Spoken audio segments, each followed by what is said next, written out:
የዓለም ግዙፉ የቴክኖሎጂ ተቋም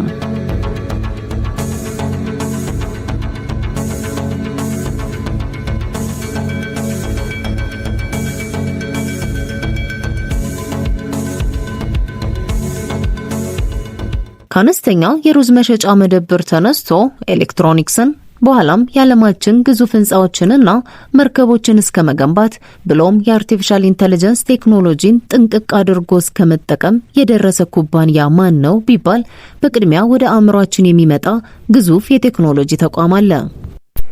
ይህ ኩባንያ በእርግጥም ዛሬ ላይ ከግለሰብ እስከ ሀገራት ድረስ ወድቆ የመነሳት ተፈትኖ የማለፍ በኪሳራ ውስጥ የማትረፍ ቢዝነስ ሞዴል ሕያው ምስክር ተደርጎ ይታያል። ኩባንያው በሚለዋወጡ መሪዎች ሐሳብ ሳይሆን ዓላማውን በግልጽ ባስቀመጠ ተቋማዊ ራዕይ የተመራ ካሰበው መድረሱም ከስኬቶቹ መካከል ይጠቀሳል። የደቡብ ኮሪያው ሳምሰንግ የዚህ የዓለማችን ግዙፍ ሁለገብ ኢንዱስትሪ ታሪክ የሚጀምረው ከትንሽ መደብርና ሱዶንግ ከምትባል አነስተኛ ከተማ ነው። ኩባንያው በአውሮፓውያኑ 1938 በደቡብ ኮሪያ በምትገኘው ትንሽዬዋ ሱዶንግ ከተማ ኮሪያዊው ሊ ባዩንግ-ቹል ሳምሰንግ ወይም ደግሞ 3 ኮከቦች ሲል በሰየማት ትንሽ መደብር ተጀመረ። ያኔ ጅምሩ ቴክኖሎጂ ሳይሆን የደረቀ አሳ፣ ሩዝ፣ አትክልት፣ ኑድልና ለአስቤዛ የሚሆኑ ዕቃዎች ሽያጭ ነበር። ይህ የሚያስተምረን ዛሬ የምናያቸው ግዙፍ የቴክኖሎጂ ፈጠራዎች መነሻቸው የግድ ቴክኖሎጂ ላይሆን እንደሚችል ነው።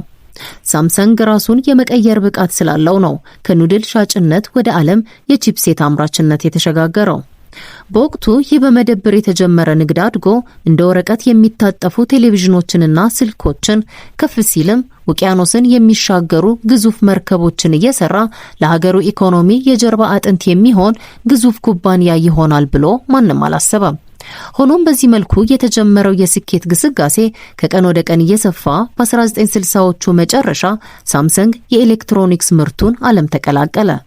በዚህ ጅምሩም በጃፓን ሳኒዮ ኩባንያ እገዛ የመጀመሪያው የሆነውን ጥቁርና ነጭ ቴሌቪዥን አምርቶ ለገበያ አቀረበ።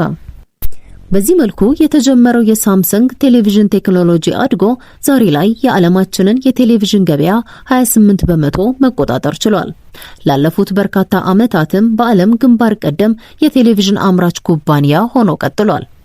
ገና ከጅምሩ ትልቅ ህልምና ራዕይ ይዞ የተነሳው የሳምሰንግ ጉዞ እዚህ ላይ አልቆመም። በደረሰበት የስኬት ደረጃ ከመርካት ይልቅ ይበልጥ ገናና ለመሆን እርምጃውን ቀጠለ። በተለይ በኤሌክትሮኒክስ ዘርፉ ፍሪጆችን፣ የልብስ ማጠቢያና የስማርት ስልኮችን በማምረት ስኬቱ ተመነደገ። በአጠቃላይ ሳምሰንግን ከአንድ የኤሌክትሮኒክስ ኩባንያ ይልቅ በደቡብ ኮሪያ ውስጥ የተፈጠረና መላውን ዓለም የሚነካ ግዛት አድርጎ መመልከቱ የዚህን ግዙፍ ኩባንያ ስፋት ለመረዳት ይረዳል። የሳምሰንግን ታሪክና ስፋት ስንመለከት የምናየው ተራ የንግድ ኩባንያ ሳይሆን አንድ ግዛትን ነው። አብዛኛው ሰው ሳምሰንግን የሚያውቀው በስልክና በቴሌቪዥን ቢሆንም እውነታው ግን ሌላ ነው። ሳምሰንግ ስልክ ከመስራቱ በፊት የምህንድስና ተአምራትን ይሰራ ነበር። የዓለማችን ረጅሙ ህንጻ ቡርጅ ከሊፋ የተገነባው በዋናነት በሳምሰንግ ኮንስትራክሽን ኤንድ ትሬዲንግ ኮርፖሬሽን ነው። ይህ የሚያሳየው ኩባንያው በቴክኖሎጂ ብቻ ሳይሆን በሲቪል ምህንድስናም የዓለም ቁንጮ መሆኑን ነው። በማሌዥያ ያሉት መንትያ ህንጻዎችና የታይዋኑ ታይፔ 101ም የሳምሰንግ እጆች አሉበት። ይህም ብቻ አይደለም፣ ሳምሰንግ በዓለም ላይ ካሉ ትልልቅ የመርከብ አምራቾች አንዱ ነው። እንዲሁም በወታደራዊ ዘርፍ እንደ ኬናይን ተንደር ያሉ ታንኮችን ያመርትም ነበር። ይህ የሚያሳየው ኩባንያው ከሞባይል ቺፕ እስከ ግዙፍ መርከብና ታንክ የማምረት አቅም እንዳለው ነው። አሁን ላይ ሳምሰንግ የዓለማችን ትልቁ የሚሞሪ ቺፕስ፣ ስማርት ስልኮችና ቴሌቪዥኖች አምራች ድርጅት ሆኗል። ደቡብ ኮሪያ በአጠቃላይ ወደ ውጭ ከምትልካቸው ምርቶች ውስጥ 1/5 ያህሉን የሚሸፍነው ይህ ድርጅት ለመሆን በቅቷል። ግዙፉ የኤሌክትሮኒክስ አምራች ድርጅት ሳምሰንግ በዓለም ዙሪያ በየዓመቱ ወደ 400 ሚሊዮን የሚጠጉ ሞባይሎችን በመሸጥ ከ30 ትሪሊዮን የኮሪያ ዋን በላይ ገቢ ይሰበስባል። በቅርቡ ደግሞ ሳምሰንግ አዲሱ የጋላክሲ ዜድ ፎልድ 8 ተከታታይ ስማርት ስልክን በለንደን በተዘጋጀ መድረክ ለገበያ አስተዋውቋል። ይህ የሳምሰንግ አዲስ ስማርትፎን ሰዎች እንደ ስልክ፣ ታብሌት፣ የሥራ መሳሪያ፣ የመዝናኛ ስክሪንና አሁን ደግሞ የሰው ሰራሽ አስተውሎት አጋር ሆኖ ከሚያገለግል መሳሪያ ምን እንደሚፈልጉ ድርጅቱ ባለፉት 7 ተከታታይ ስሪቶች ውስጥ ከተማረው ልምድ የተገኘ ውጤት ነው። በለንደን በተዘጋጀ የሚዲያ መድረክ ላይ የሳምሰንግ የሞባይል ምርምርና የሃርድዌር ልማት ኃላፊና ምክትል ፕሬዝዳንት የሆኑት ሱንግ ሁን ሙን እንዳሉት የኩባንያው የቅርብ ጊዜ ተጣጣፊ ስልኮች የደንበኞችን አስተያየት፣ የአስተማማኝነት መረጃዎችንና የምህንድስና ትምህርቶችን መሰረት አድርገው የተሰሩ ናቸው። ኃላፊው ላለፉት 7 ተከታታይ ሞዴሎቻችን የደንበኞቻችንንና የተለዋዋጭ አጠቃቀም ስርዓቶችን በቅርበት በመከታተል ውሳኔያችንን አሳልፈናል ብለዋል። ይህ የደንበኞችን ፍላጎት ማዕከል ያደረገ አሰራር የአዲሱ ጋላክሲ ዜድ ተከታታይ ስልኮች የጀርባ አጥንት ነው። ሳምሰንግ እንደሚለው ተጠቃሚዎች የሳምሰንግ ስልኮች ይበልጥ ሰፊና ማራኪ ማሳያዎች፣ ቀጭንና ቀላል አካል፣ የተሻለ ጥንካሬ እንዲሁም ከፍተኛ አፈጻጸም እንዲኖራቸው ሲጠይቁ ቆይተዋል። ይህንን ሁሉ በአንድ ጊዜ ማሳካት ግን ከባድ ፈተና ነበር። ለዚህም የሳምሰንግ መፍትሄ የተጣጣፊ ስልኩን የውስጥና የውጭ አሰራር ሙሉ በሙሉ መቀየር ነበር። ከትላልቆቹ የሃርድዌር ለውጦች አንዱ ተጣጣፊውን ስክሪን ይበልጥ ቀጭን፣ ጠንካራና ማራኪ ለማድረግ የተነደፈው አዲሱ የማሳያ ድጋፍ ቴክኖሎጂ የሆነው ፍሌክስ ቲታኒየም ነው።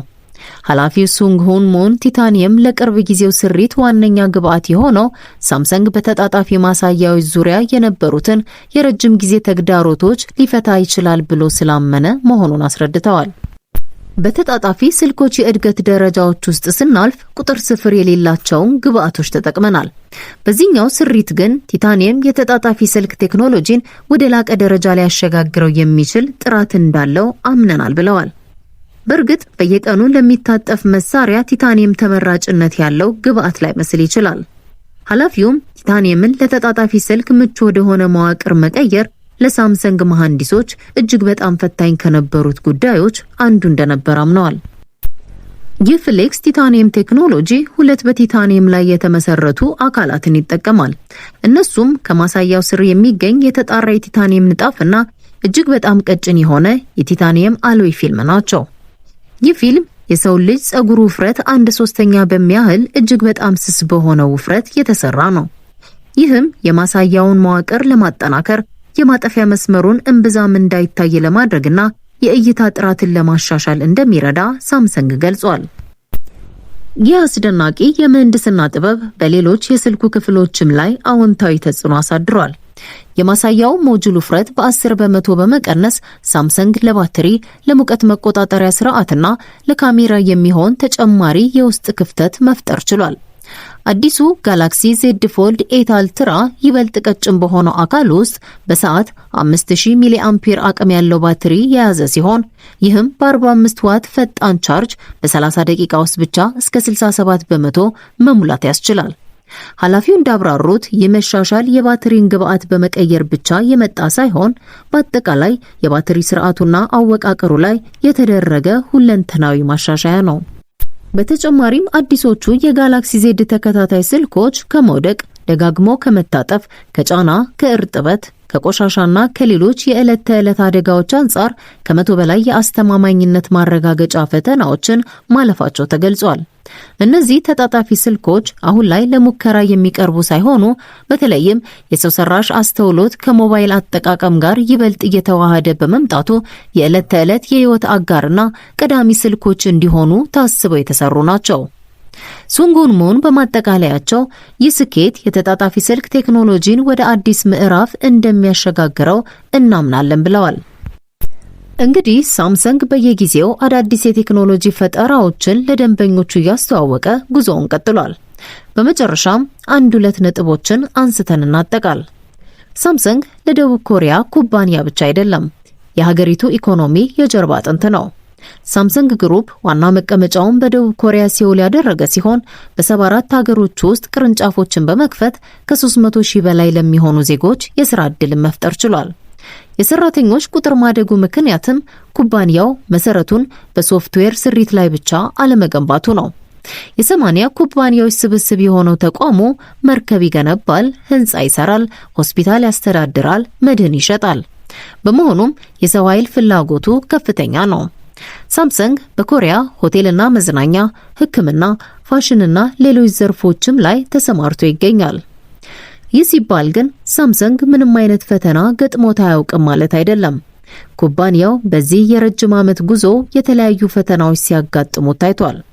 ሆኖም በየጊዜው የሚያጋጥሙትን ተግዳሮቶች በጥበብ በማለፍ ከትንሽ የአትክልት መሸጫ መደብር ተነስቶ አሁን ያለበት ደረጃ ላይ በመድረስ ለብዙ ስራ ፈጣሪዎች የጽናትና የስኬት ተምሳሌት ሆኖ ጉዞውን ቀጥሏል።